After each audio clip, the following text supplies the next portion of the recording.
All right, boys, what's up? This is your Commissioner Tim back on your screen for the Week 9 Power Rankings. I apologize for the video getting out late. It's been a little bit of a challenge to get the timing right when I'm here in Korea getting the videos out to you. I believe I should be able to get the video for Week 10 out on schedule, and I usually try to aim that for Wednesday, as I should be back home for the entirety of next week. Uh, that said, let's kick off the week 9. We are officially into the mid-season. Everything's starting to come into a much more clearer picture. So there's going to be special sort of small things that I do on this section that we haven't done before. All right. So what we just did is we passed the NFL trade deadline. So I thought it'd be kind of cool to talk about the trades and impacts to the dynasty values, and some of the roster players that we have on our rosters. I think the most intriguing thing a lot of people think about, even in NFL, teams, is the Claypool to the Bears trade. Um, I would assume that Claypool, there's an argument to be made if he's a wide receiver one or a wide receiver two in any other team, but we know that he's going to be a wide receiver one for the Bears and how depleted that offense is right now. Um, that said, the Steelers are at 62.5% passing plays versus Bears at 40.1%. So I think even though he's going from maybe arguably a wide receiver 3/4, at least the third or fourth most target option for the Steelers, uh, passing at 62.5 and then becoming a wide receiver one, maybe Justin Fields' top targeted receiver when their passing offense is at 40.1. I think that's all sort of evens out, washes out. But I am excited as a Justin Fields manager. I am really excited, especially with what we've seen in progression from him as a quarterback, what it starts to sort of mean for him. And also, I'm super excited that George Pickens is now boosted. I think this is a huge sort of sign of trust that the Steelers organization have in George Pickens. And man, I need all the help that I can get right now. I need breakouts. I need any of my players who have able bodies to be able to actually perform at a high clip and get more volume than what they've seen the first 8 weeks of the season. So I'm excited for this. TJ Hawkins to the Vikings. I think it's kind of meh. I think obviously they're going to a much better offense. Same thing here. TJ is going to a much better offense than the Lions, but he's also going to be probably the third option now for the Vikings as well. So we'll see. And Naeem Hines to the Bills. I think it's neutral for Hines. Maybe positive. I think we'll see this week, depending on how they utilize him versus Singletary. But it's certainly very, very negative for James Cook because James Cook was supposed to be the receiving back, and that's what Naeem Hines is about. I'm really confused actually why the Colts decided to trade Naeem Hines. They already have him, they already paid a contract for him, so it's not like they're expecting anything more. JT certainly has not been healthy enough for any of this to sort of work out. So I don't know. Maybe they just sort of brought in Zach Moss back. They're saying Deion Johnson, I think that's his name. So maybe they want to be able to get a running back that looks more like a style of runner that JT is because he's so not healthy, versus sort of having a third down sort of pass specialist like a Naeem Hines. I have no idea, but what I know for sure is Frank Reich and that entire sort of Colts front office, I think also Chris Ballard, I think his name, probably need to go. That entire offense has just taken a huge tank down, and ever since the trade or the retirement of Andrew Luck, I think that franchise has just been slowly going down the drain. So we'll see what happens this offseason. Elijah Mitchell to the Dolphins. I want to say it's positive for Elijah, obviously, because he completely went to like the third fiddle at once Christian McCaffrey went over there, but so he gets a chance to have some playing time again for the Dolphins, but it's also decently crowded as well. But it's lesser talent, right? So I hope Elijah Mitchell is going to be able to sort of break out and see what happens. But speaking of Elijah Moore, there's also a lot of names that we thought was going to get traded that just didn't show up here. I think I'm really surprised at the non-moves of the Packers. So I don't know what they're looking to do, but I don't think it was by design that they held off. So We'll see. I think it's going to be interesting to sort of see what happens for a lot of these players and a lot of the dynasty impacts that we're going to be able to see with players in different roles going forward. A couple other names to sort of mention, and this is the last slide on it. I think the Kadarius Toney move to Kansas City is like really, really interesting. Not for this season per se, because he's been injured or whatever, or supposedly he's been injured. I think Kadarius Toney is the one saying that he's been healthy. It's just the Giants have been covering up something. But it's super intriguing. Hopefully, Kansas City's able to get Kadarius Toney's act together a little bit more. But he has all the talent in the world. First round draft pick just last year, and getting the ball from Pat Mahomes in Kansas City offense is something to be part of for a rookie, or young receiver like that. So I think it's going to be really, really, really interesting, and it's a hit for Brandon in terms of like a positive impact that he's seeing here. James Robinson to the Jets. That was surprising. I know this wasn't a trade deadline thing, but this was really, really surprising that it happened so quick. Everything just happened to fall into the right pieces at the right time. And as we saw the impact for last week, I think this just means that ETN's value is just going through the roof. And like I said, I could use every bit of this because Brees Hall's out. Jonathan Taylor doesn't look like he's healthy at all. DeAndre Swift is probably going to be on the pitch count for a while. Javante's been out, so this is helpful, and hopefully we're going to sort of lead positive points from ETN now that James Robinson is going to be out. CMC to the Niners. I mean, welcome back home to the Bay Area, bro. I think I do want to say CMC's got to be RB1 rest of the season. We saw how he played last week, and I just don't see how he doesn't do this, continue going forward, especially for this run-heavy offense for the Niners. I don't know what impact this has on Debo, by the way, because I don't think the Niners have ever had, in Kyle Shannon's era, at least, I don't think they've ever had a running back as prolific as CMC, and maybe that's why they've had to settle on utilizing Debo, especially last year when so many of the unnamed rookies were the ones like Elijah Mitchell's and the early on the hope on Trey Sermons, because of I think the injury to Raheem Mostert, I think early in the season. But I think CMC should be getting a lot of volume. I just don't know what this means for Debo in particular, how they start to use him, if it changes at all for him, or if he just goes back to regular sort of white out versus a white back kind of role. And so that's I think the traits. All right, so let's go into sort of the Week 8 standings. Still, obviously, undefeated. Kyle Kennedy, I think that's fucking amazing. I want to continue seeing this run. I think we're all jumping on this, Meerkat bandwagon, Meerkat Mafia, and it's really, really awesome to see so far. And I think it just gets even more intriguing for the teams that are trying to get into the playoffs to just knock Moncton Meerkats down, even if it means having one in the loss column before the playoffs start. So that's going to be really, really fun as a setup of a storyline as we go into the second half of the season. Ryan now pulls off with another win, sitting at 6-2. We'll talk about his sections, but I've got 5-3 teams after starting, I believe, 1-2, 1-3 for Cup to Canada, or 1-2. Eve has rolled off 4 wins against 1 loss, so just looking more like the team of his caliber. And I'm sitting at 5-3 after a really early season fortunate start. Engines fluttering a little bit, so I do need players to sort of start to get healthy again, so hopefully those engines starts to fire and just in the right time for the playoffs. But we got 4-putt definitely staring and breathing down our necks, and we'll talk about some playoff scenarios for all these teams going forward for this week. All right, stats and graphs, nothing to really see here. I know you can't really see this with my face on it, but I can't really move it. It's all it is. I think I'm just going to stop showing it in the future weeks. It's for this season, there isn't really anything interesting because it's closing the gap.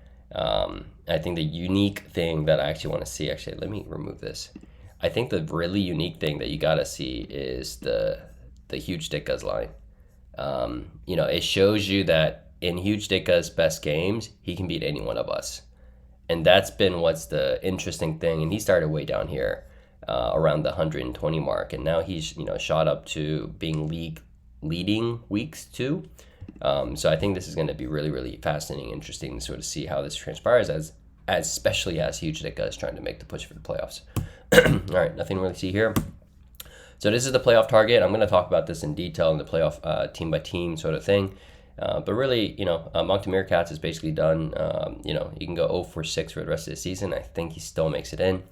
And you got the 6-2 team. Brady's third dynasty just needs to basically go 2 and 4. Huge Ditka, with the remaining 6 games, he does have to go 5 and 1.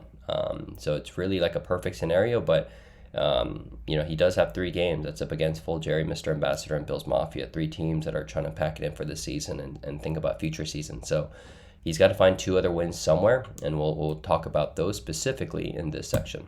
So I'm going to skip through this because I'm going to talk about sort of that in the specific team-by-team categories. All right. Starting off with the power rankings now. In the same category, obviously, we got 3 teams here, no playoff chance. So Bills Mafia, I didn't really write anything here because I wanted this week's power rankings to be more focused on the playoff seeding. I think this is where the scenarios get really, really interesting. So you'll start to see a lot more notes on the Huge Dickas section and then going forward. All right, so we got Bills Mafia at 8. No, we didn't have a video last week, or maybe we did, but yeah, congrats on that win. And it's great to have everyone at least in the win column. Hopefully we get everyone at least in the losing column as well by being able to knock off Moncton Meerkats sometime in the remaining 6 games of the season. At 7, I got Mr. Ambassador. I think Mr. Ambassador and Full Jerry, I got both of them at 6 and 7 respectively. I think you can just place them anywhere. And I just, like I said last week, I had Mr. Ambassador a little slightly below Full Jerry, just specifically because we've seen Mr. Ambassador be able to move out more of his pieces, or more significant pieces earlier on, and as he sort of starts to build for the future. But obviously we got them, I believe, facing each other this week. So yes, we do, and it looks like it's a tight matchup. So based on that and then scoring outputs, I think will be telling in terms of who deserves a 6, who deserves a 7. But both of these teams should, I think, finish with less than, I want to say, 4 wins for the rest of the season. In fact, they're obviously going to be guaranteed at least 3 because of this week's matchup. But I do want to say I think they'll probably cap out at each team having, or both of those teams for the remaining 6 games together. So 12 total games between the 2. I think there's only going to be maybe 2 more wins off of that. And one's obviously this week against them. So that's a lot of wins for the other teams to go around. And this is where it makes the playoff picture really, really intriguing. All right, so there's still a chance. So Huge Ditka, there's a lot of words here, but let me sort of talk about it. So he, in order to get 8, and it's still, I haven't done the specific details, but it looks like 8 is still the number in terms of locking in the playoffs. But it looks like it might become 8 may end up having a chance that it's a tiebreaker. But still, it looks like 8's going to be the wins of whoever the 4th seed in our league ends up making the playoffs. All right, so at 3 and 5, he needs to win 2 of, basically the equation is like he needs to win 2 of the next 3 games, which are against his playoff, other playoff caliber teams in Trust the Process, Cup to Canada, and Brady Stir Dynasty. And I've highlighted Trusted Process and Cup to Canada because those 2 teams are the teams that have the closest. He's only 2 games back to both of those teams as they're sitting 5 and 3. Beating Brady Stir Dynasty obviously helps with Huge Dicka's chances of getting to that 8 wins, but to really truly maximize Huge Dicka's chances at playoffs, his 2 wins over the next 3, if he was to have just 2, it needs to come from Trusted Process and Cup to Canada. You cannot go 1 and 3 here. And in the sweep of the remaining Full Jerry, Bills Mafia, and Mr. Ambassador wrap up the season, that will get him to 8 wins. In terms of the playoff probabilities and the biggest swings that you see for Huge Dicka is actually this week. He goes up against Trust the Process me this week. And by far, it's going to have the largest swing of outcomes for playoff probabilities for him for a couple reasons. So one is that sitting at 3 wins in week after week 8 is significantly better than sitting at 3 wins after week 9, with just 5 games to go. There's just lesser games remaining. And even though it's a jump from just 6 games remaining to 5 games remaining, all the other teams are moving and the positions are getting set. So this win's going to be really, really important for that reason. But two, because the two next teams that he faces, if Huge Dicka is to get into the playoffs, it's going to be one of them that he has to knock out. And he controls his own destiny going up against both of those teams in the most critical 2 weeks of his playoff setting part of the season. So he's right now, just to give you that swinging context, Huge Dicka is at a 10% probability for playoffs, which I was surprised. It was actually quite high, but it's at 10% right now with a loss, which means that Trusted Process now goes up to 6-3, while Huge Dicka drops back to 3-6. He actually goes to a 2% chance. Obviously, it's hard to estimate everything. I'm giving 2% because in that scenario, I'm estimating that Cup to Canada beats Moncton Meerkats, for example. But with the win and maybe the other perfect scenarios like the Cup to Canada also dropping this week, Huge Dicka's win probability jumps up to 15%. So it starts to get very, very fathomable that you can make a late season run. The window's not closing, rather the window looks like it's opening as you're going through the rest of the season. So every single week's going to be really, really important. But I think that's how I sort of see it. This week's incredibly important. In fact, I'll say if Huge Dicka loses this week, to me, then it really doesn't matter what happens for Huge Dicka. I don't think there's anything that he can really do to win and get a playoff seed. I think he gets close. I think Huge Dicka can, put in a 6-8 season or a 7-7 type of season, but both of those are not going to be enough to get into the playoffs because of the slow start that he had in the earlier season. So on the right side, I'm going to remove my video for a second here, but if you look at this, there's actually still a scenario of a 3-team 8-8 finish. 8-6 finish, I should write. And that would require, it's a Huge Dicka beating Trusted Process and Cup to Canada next 2 weeks. And also means Trusted Process and Cup to Canada loses to both Moncton Meerkats and Huge Dicka in the next 2 weeks because both of us face Huge Dicka and Moncton Meerkats back-to-back in week 9 and week 10. And then it also assumes that all of us, the three, Huge Dicka, Trusted Process, Cup to Canada, win out over the future building teams in Full Dairy, Mr. Ambassador, and Bills Mafia matchups because all three of us face all three of them before the season's over.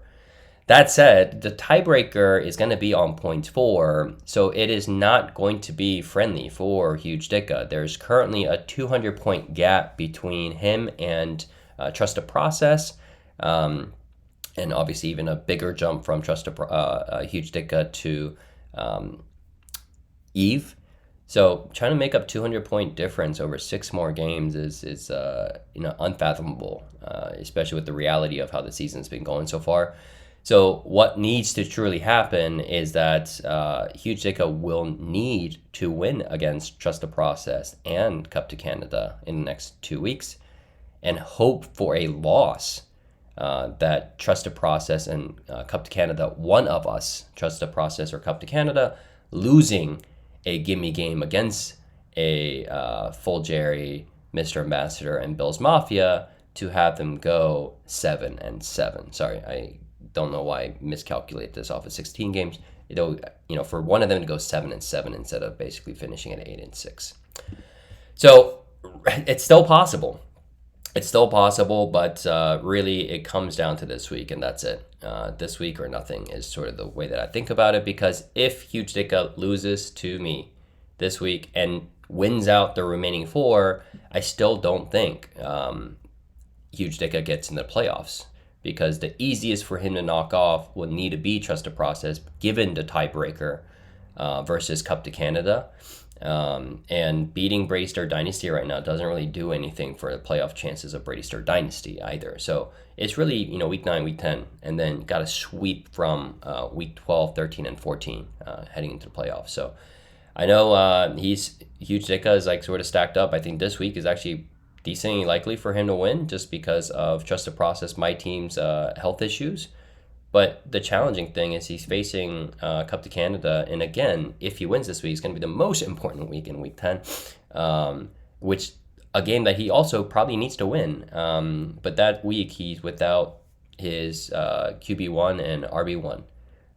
There's going to be a lot of issues with the bye weeks in Joe Burrow and Joe Mixon. So we'll see what happens, but that's just sort of what needs to happen, and it's possible. So let's go into the playoff likelies, and it is all four of these teams. Let's not get it sort of mixed up. All four of these remaining teams, all right now, have well over 90% of likelihood at playoffs. I think my team's at the lowest, and I want to say it's like 92, 93% right now. So trust the process. Really, the math for me, I need to win 3 more games. Huge Dicka, Moncton Meerkats, Bills Mafia, Mr. Ambassador, Bracester, Dynasty, and Full Jerry. So in Week 9, like I said, while it's a must-win for Huge Ditka, it's not necessarily a must-win for me because I can beat out Bills Mafia, Mr. Ambassador, or Full Jerry and just win one, or lose one of those and win one of Huge Ditka, Moncton Meerkats, and Bracester Dynasty. But getting to 8's not going to be that difficult with the schedule that's remaining for Trust the Process. That said, if I win this week, then this actually jumps up, the playoff probability from like 92% that I'm at now to like something like 98, 99. At which point, basically, because Huge Ditka drops down to 2%, probably anywhere from 2 to 5%, depending on what happens with Cup to Canada. But it's a huge, huge difference. So less important for me, but incredibly important for Huge Ditka. And if I also win this week, it also means that the playoff race is probably all but over, for the season after just 9 weeks. All right, Bracester Dynasty, obviously a playoff lock, very close, 97%. He's actually the second highest right now in terms of playoff likelihood. And then it goes Cup to Canada and then me. So it's like 97, I want to say like 94, 93, and then 92 for me. And just needs 2 more to win. Bills Mafia, he's facing Bills Mafia, Mr. Ambassador, Huge Ditka, Moncton Meerkats, Trust the Process, Cup to Canada. Really, I think he can win the next 2 games pretty single-handedly. But whatever of the remaining 6 that he wins, it should be a cakewalk in terms of him getting, finishing the season at 2-4 with how he's played this season. And that's going to be enough for him to get into the playoffs. All right, so the contenders, it's the same too. I don't think I need to really jump into this more, but I'll talk about Cup to Canada because I think out of the contenders, Cup to Canada is the only one that has a playoff likelihood that could be shifting. Just like me, sitting at 5-3, Cup to Canada is going to need 3 more wins for the rest of the season. His schedule goes Moncton Meerkats, Huge Ditka, Mr. Ambassador, Bills Mafia, Full Jerry, and then wraps it up with the revenge match of last year's championship game against Bracester Dynasty in Week 14 as the last game of the regular season. So Week 9 against Moncton Meerkats isn't really critical for him other than pride, just so that he doesn't get double swept by Moncton Meerkats. But Week 10, like I said during the Huge Ditka section, Week 10 for Cup to Canada is going to be the most interesting week depending on Huge Ditka winning in Week 9, so this week, and then Cup to Canada losing this week. As in that scenario, they both could end up with a chance at a 5-5 at the conclusion of Week 10. If that's what is to sort of transpire, and then you're talking about full playoff race. Obviously, Cup to Canada is still going to have the more likely outcome because of the point force differential in the ties, but it's going to heat things up certainly at that point. So big week. Cup to Canada, I think, has looked many weeks out in the future and then picked up the quarterbacks off the waivers and try to secure it and won it. I believe getting Andy Dalton so that Moncton Meerkats and Huge Ditka for their Cup to Canada's Week 9 and Week 10 matchups were going to be potentially without Week 2s. He did not factor in the PJ Walker dilemma there for this week in particular, but next week's going to be rather interesting, especially if that play works out and Huge Ditka has to go up against Cup to Canada in Week 10 without having a quarterback. Yeah, he's going to have to rely on Derek Carr coming in. It looks like he got cleared. So, yeah, it's going to have to be Derek Carr in terms of what he does there. Oh, it doesn't really matter. He made the move for Derek Carr. Okay. But, yeah, so week 9, week 10, I think that's going to be really, really interesting, for Cup to Canada. Same thing here. If Cup to Canada wins this week and then beats Huge Dicka next week, it doesn't really matter what happened to Huge Dicka in week 9. It should be pretty much all secured for the playoff race as well. All right, going over to certainly the regular season champ, at least. So Moncton Meerkats, playoff locked at a 100%, basically 99% plus, and then he should be at 100% after this week. But he's sitting at 95%. So this is the interesting part. So for the rest of the season, Moncton Meerkats is right now is about a 95% probability that he's going to finish in the top 2, which means 95% probability he's going to be facing either Trust the Process or Cup to Canada in the first round. So right now, the only thing that he's really doing is just playing for an undefeated season. I think we all want to see it, and I think just it's one of those things beyond the playoff race. I think it's one of those things that adds another layer of competition, competitiveness for the league as a whole to try to knock off the champ. And that's a mini game that every week any one of us can play, whether you're contending for the playoffs or not, or you're trying to build for the next season like Bills Mafia. I think it's going to be really, really fun, and hopefully one of us is going to be able to get you in the losing column before the season ends, whether it's regular season or playoffs, man. All right, so with that said, here's the Commissioner Power Rankings heading into Week 9. Best of luck to everyone, and I'll see you Thursday. I already saw you Thursday, so I'll see you Sunday, and I'll see you Monday night, boys. Peace.